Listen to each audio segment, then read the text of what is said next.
corruption starts from the top. So here in 2 Samuel 11:18, it says, "And Joab sent and told David all the things concerning the war, and charged the messenger, saying, When you have finished telling the matter of the war to the king, if it happens that the king wrath arises, and he says to you, Why did you approach so near to the city when you fought? Did you not know that they would shoot from the wall? Who struck Abimelech, the son of Jerush?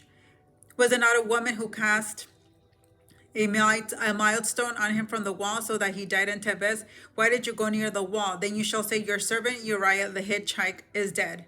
So the messenger went and came and told David all that Joab had sent by him. And the messenger said to David, "Surely the men prevailed against us and came back to us.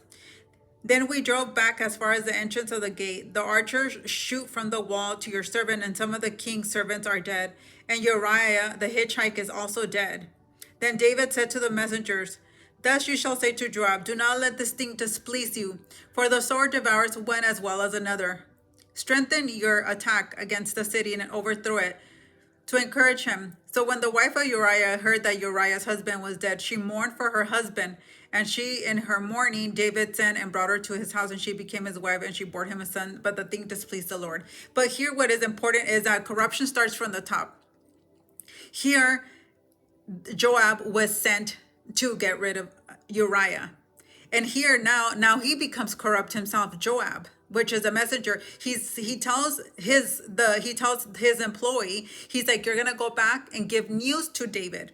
And if David gets mad, he says you should tell him that Uriah is dead." Here he knew that David was gonna pretend like he was upset, and that he was gonna blame it on Joab and say, like, why did you go near? Why did you go near? You knew that they were gonna shoot.